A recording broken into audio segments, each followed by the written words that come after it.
오래된 봄 두 번째 시작. 1. 퇴직 통지서와 빈 책상. 사람들이 떠난 사무실은 빛이 남아 돌아다녔다. 오후 5시에 퇴근 종이 울리자 칸막이 사이로 흩어지던 발걸음, 커피잔에 둔탁한 마찰음, 누군가 자리에서 일어나며 밀어넣는 서랍의 금속성 떨림이 한꺼번에 소거된다. 윤상우는 빈 책상 위에 마지막으로 사직서 4본을 올려두었다. 기념으로 가져갈 만한 게 있을까 두리번거렸지만 오래 앉아있던 의자와 부서진 스테이플러, 뒤틀린 고무줄 몇 개뿐이었다. 부장님, 오늘은 집에 일찍 들어가세요. 막내가 그에게 마지막으로 건넨 말이 머리에 남았다.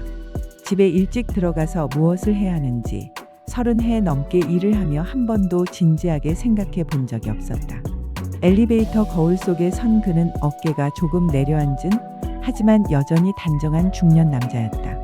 회사 로고가 박힌 카드를 반납했더니 손바닥이 허전해졌다. 그는 허전한 손으로 전화기를 쥐고 한참 동안 아무 번호도 누르지 못했다.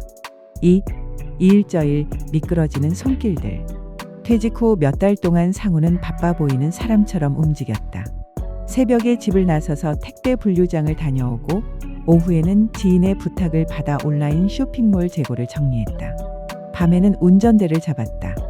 처음엔 하루가 희한하게 길어 보였는데 어느새 하루가 닳아 없어지는 속도에 몸이 먼저 지쳤다.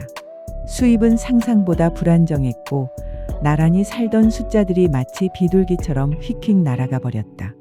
통장 내역이 말라갔다. 아버지, 병원비는 제가 더 낼게요. 멀리 사는 딸아이의 목소리가 통화기 너머로 가늘게 울렸다. 그 아이에게만큼은 약한 모습을 보이고 싶지 않았는데 그 말은 오래 묵힌 한숨을 끌어냈다. 괜찮다. 그는 그렇게 말하고 통화가 끝난 뒤 오래 앉아서 창밖을 멍하니 보았다. 초겨울의 바람이 유리창을 두드렸다. 3. 오래된 이름, 우연의 오후. 늦가을 어느 토요일 그는 도심의 작은 북카페에 들렀다. 대출금 상환 날짜를 달력에 표시한 뒤에도 마음이 가라앉지 않아 그냥 책장 사이를 서성이고 싶었다.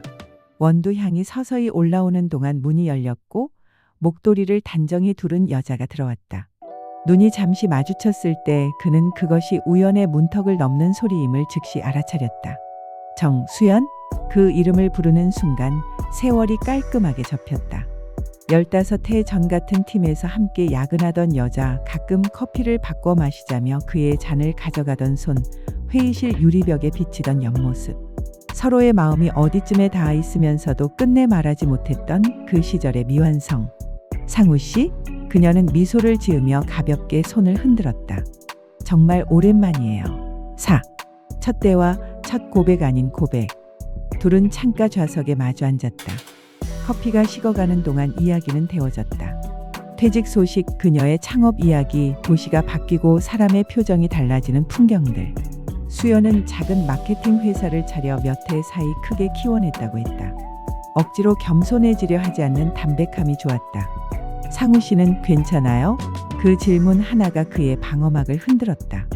그는 약간의 사실과 약간의 침묵을 섞어 자신을 설명했다. 그동안 그가 내려놓지 못한 것은 직함이 아니라 버틸 수 있다는 체면이었다. 수연은 그 침묵을 건드리지 않았다. 다만 그 옆에 앉아 있는 것처럼 말할 뿐이었다. 사람이 오래 걸어온 길을 하루아침에 잊을 수는 없죠. 저는 상우 씨가 버텼다는 말을 높이 쳐요. 그날 헤어지는 길목에서 그녀가 말했다. 가끔 커피 더 마셔요. 예전처럼. 그 말은 오래전 둘이 마시던 종이컵 커피의 따뜻함과 말하지 못하던 눈빛의 온도를 한꺼번에 불러왔다. 5. 동행의 연습. 그들은 오래 걸었다. 퇴근 시간에 지하철을 따라 걷기도 하고 주말 시장에서 따끈한 어묵을 나눠 먹기도 했다. 말이 없는 시간에도 어색하지 않았다. 그녀는 성취를 자랑하지 않았고 그는 실패를 변명하지 않았다. 대신 서로의 속도를 배웠다. 그녀는 빨랐고 그는 완만했다. 그러나 두 사람의 보폭이 맞을 때가 분명히 있었다. 어느 저녁 비가 내렸다.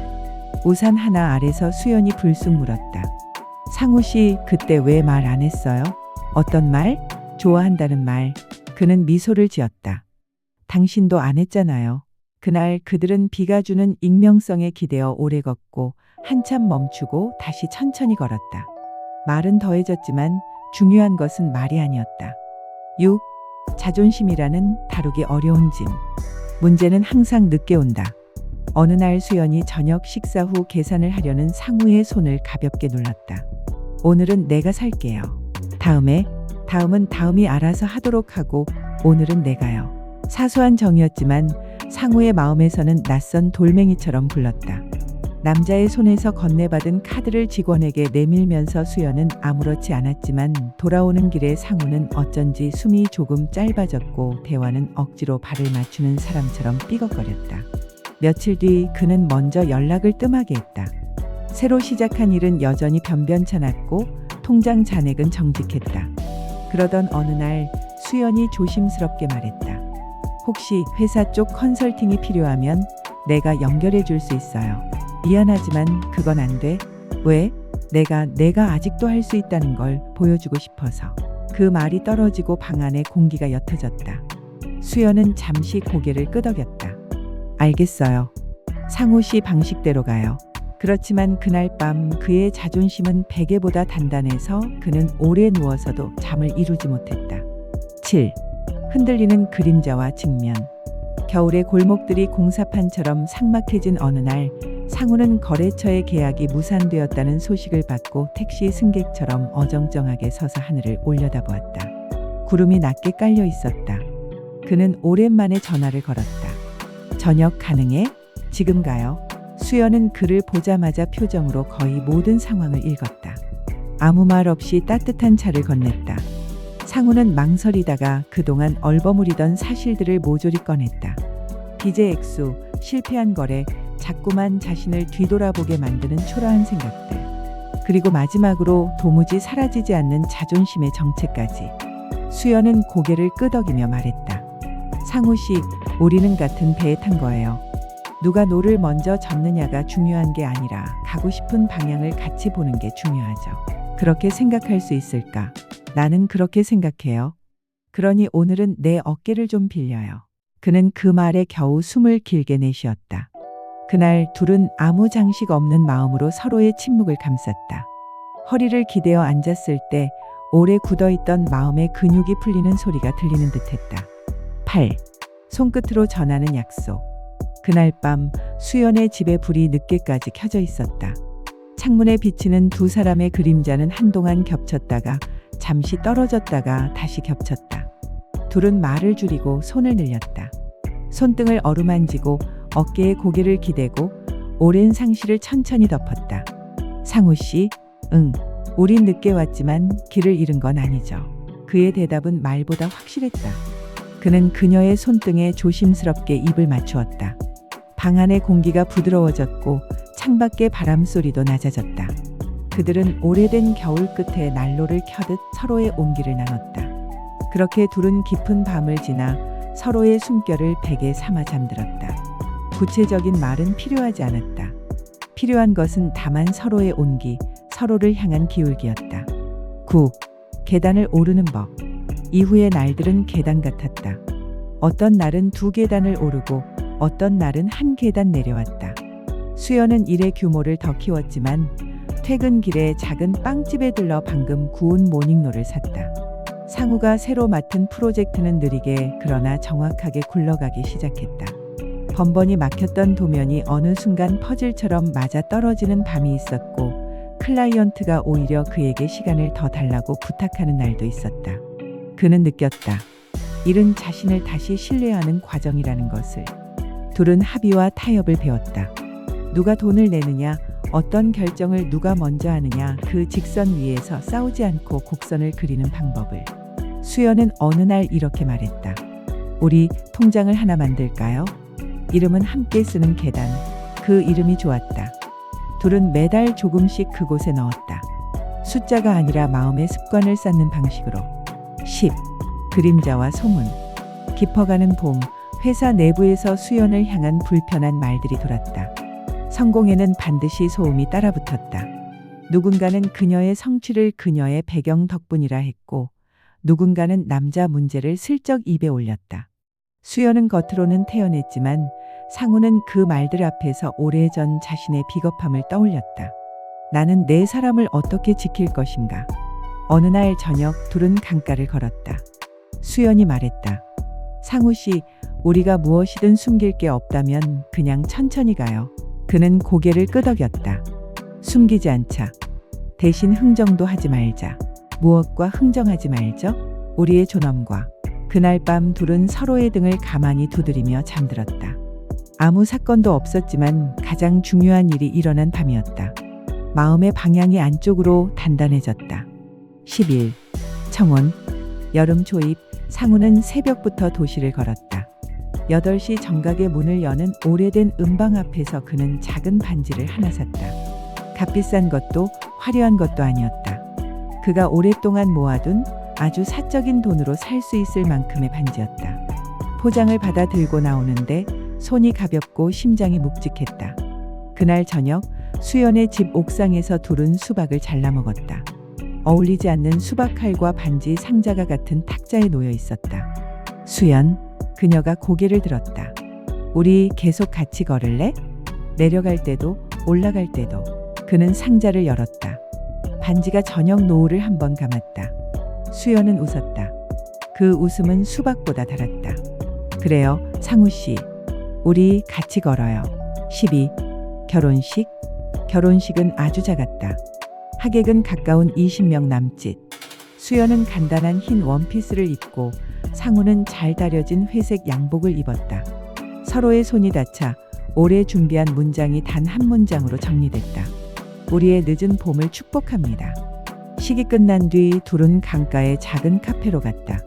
케이크 위에 꽂힌 작은 초 2개가 흔들렸다. 수연이 말했다. 이제 부부가 되었네요.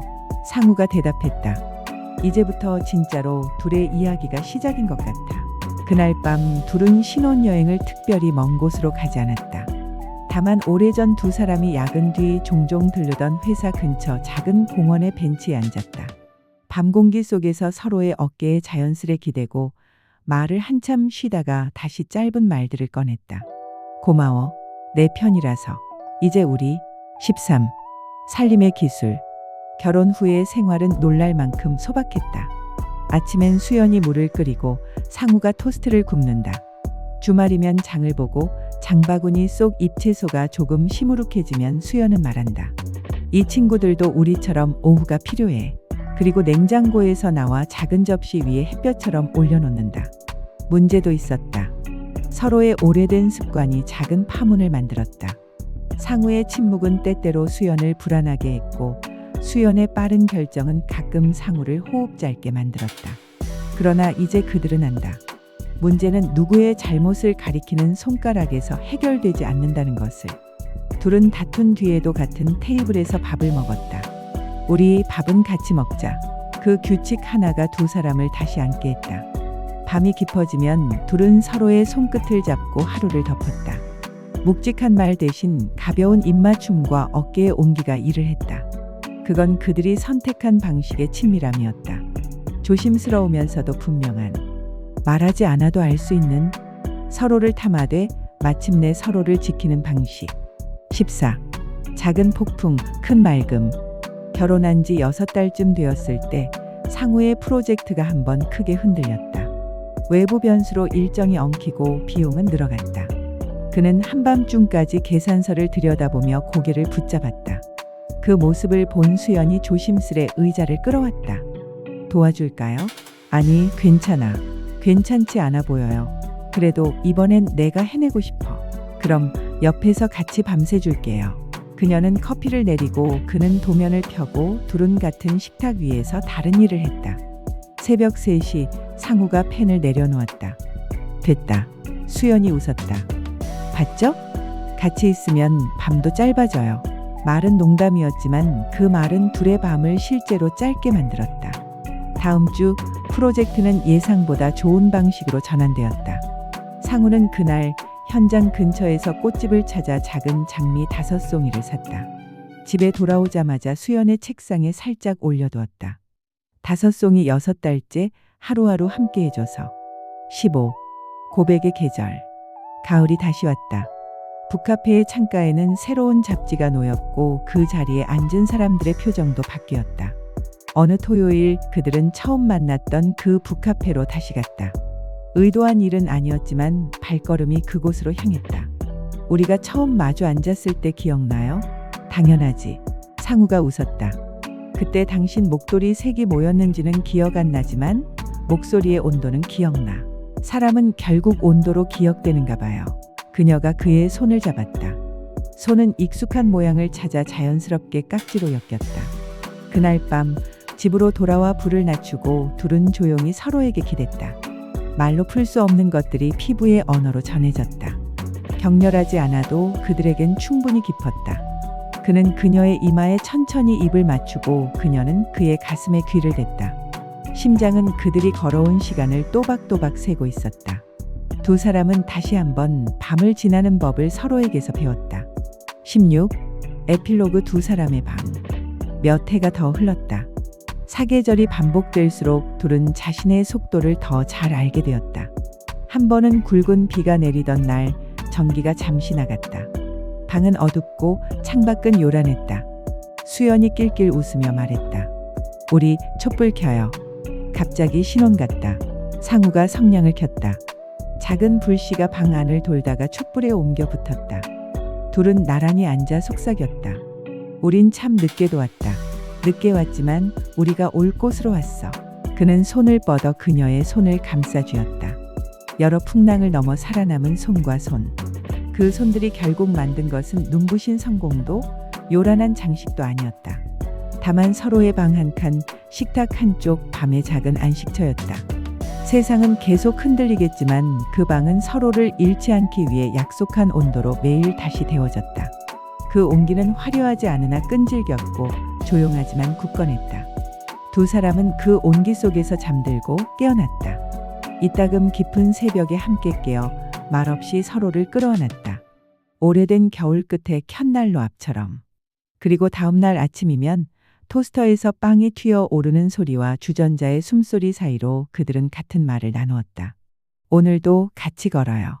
그것이 그들의 서약이었고 그들의 사랑이 세상을 이기는 방식이었다.